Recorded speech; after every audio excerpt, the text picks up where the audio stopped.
Hey, good morning. It's Reggie Pegues here, prosperingdad.com, coming to you from the NYC, that's New York City, Queens, New York to be exact.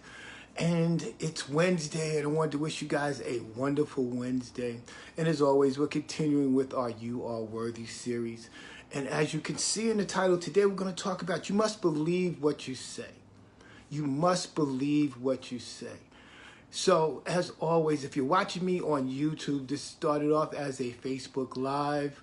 And now, as people come on, just indulge me as I engage them and I say good morning, like good morning to Shirley Fields. Good morning. Thank you for joining. So, as you can see today, hey, Vanessa Jackson, good morning. Thank you for joining. As you can see today, we're talking about you must believe what you say. And you may be asking yourself, well, let me ask you the question. Did you make a New Year's resolution this year?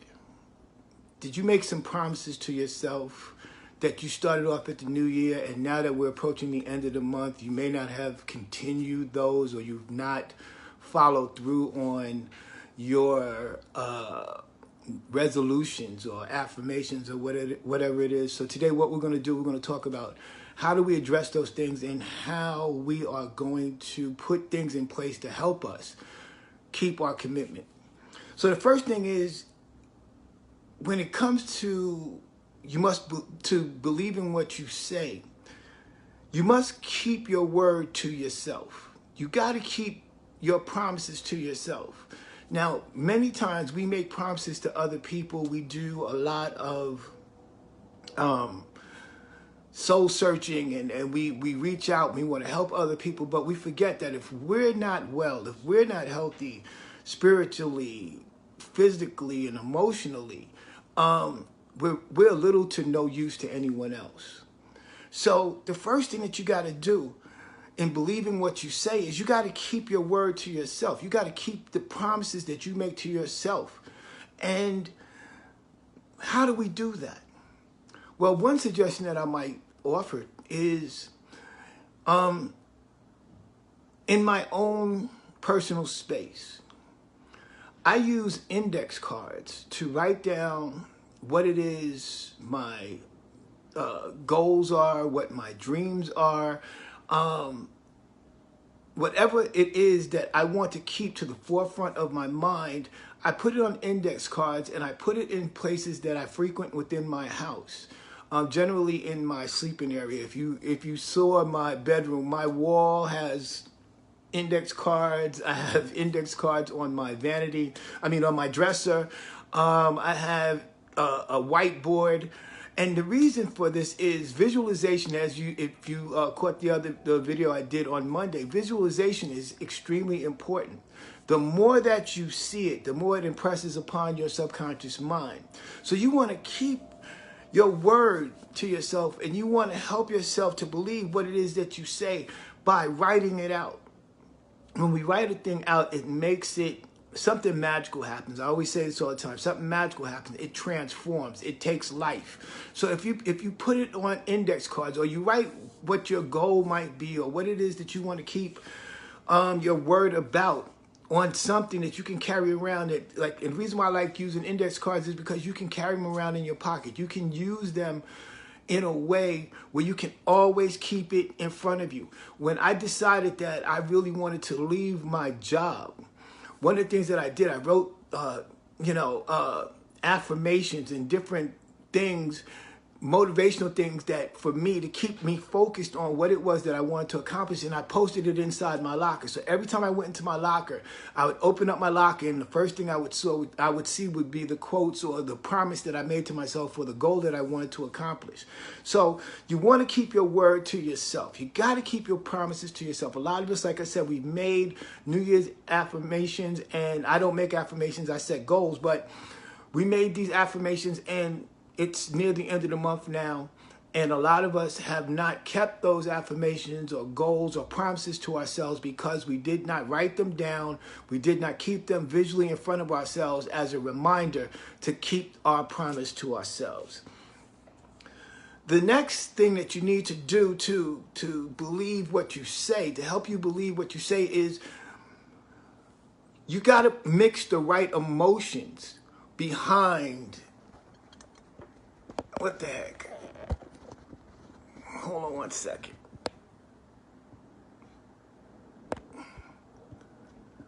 Sorry about that. My phone decided that it wanted to go on a venture of its own.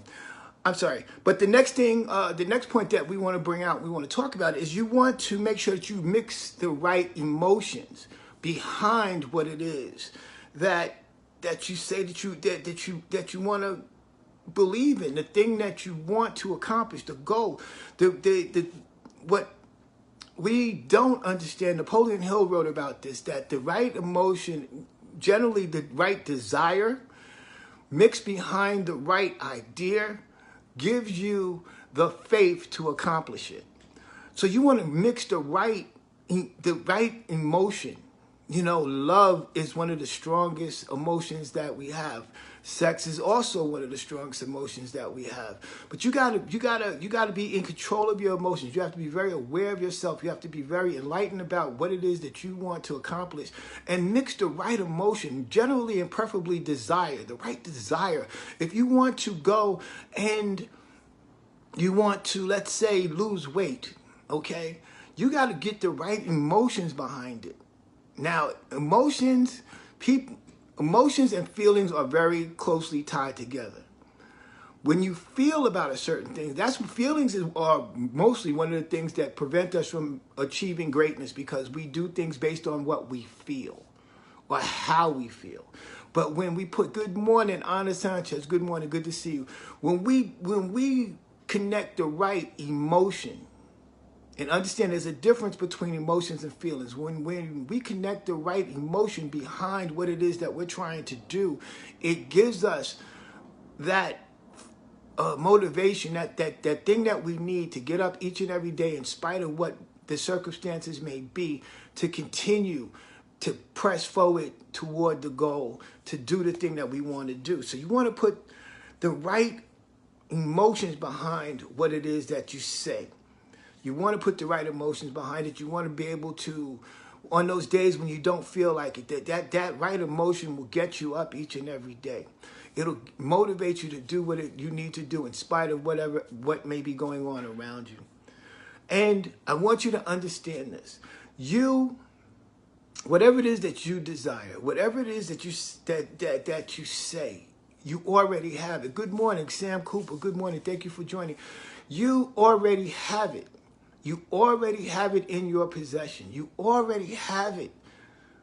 And that's the most amazing thing that we go through. Last night, I was on a training with my money mentor, Myron Golden. And what we've been discussing over the last 3 weeks is the war on poverty.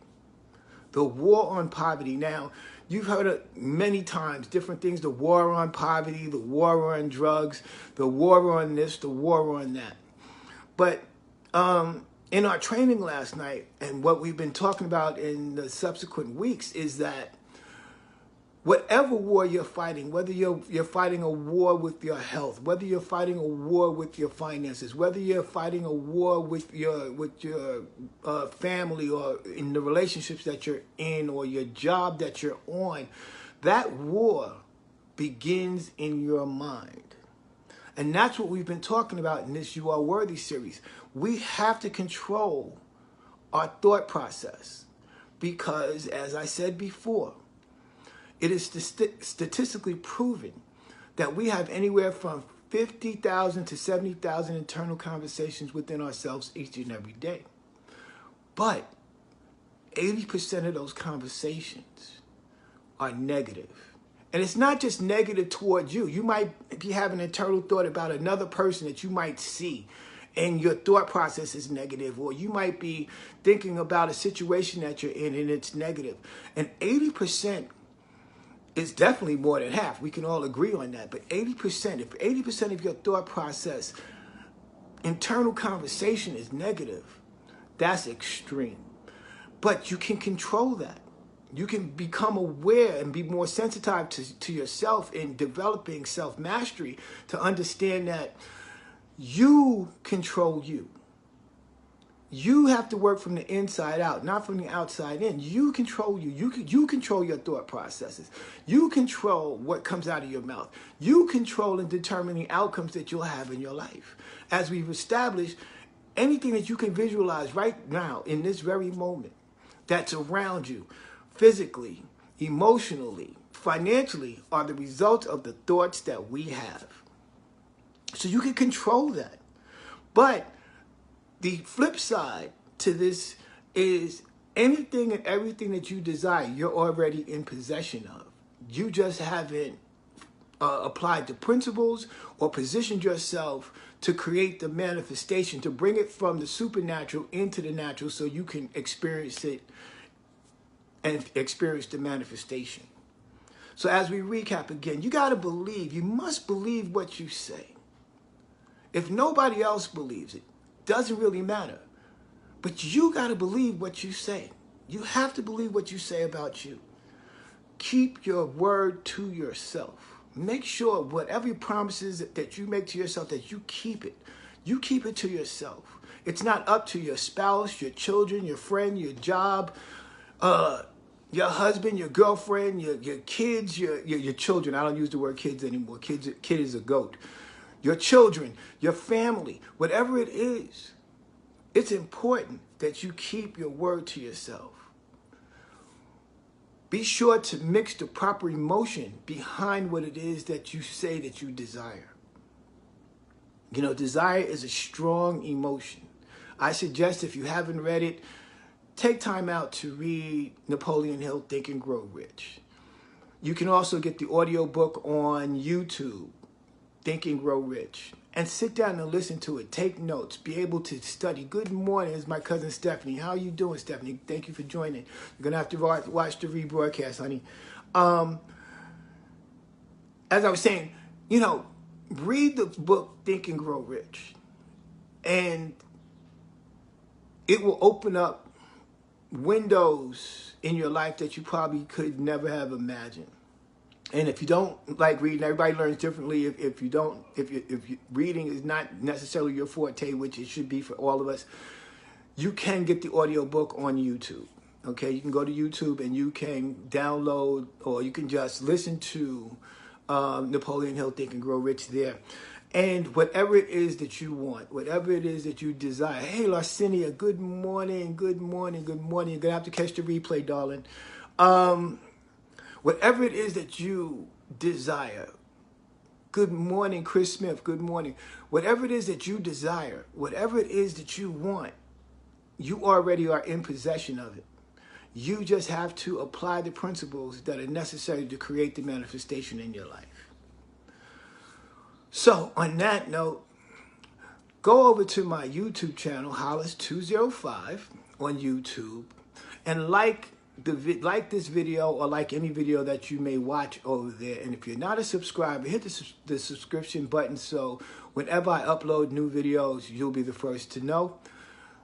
Hit the notification button here so you know when I come on Mondays, Wednesdays, and Fridays at 10 a.m. and when I shoot and upload any other videos that, you know, could be of interest to you. And most importantly, like and share this video because someone needs this word today.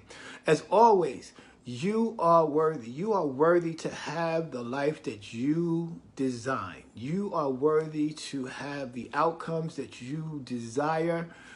And I will put the link in. I will put the link in the comments. Listen, I will put the link in the comments.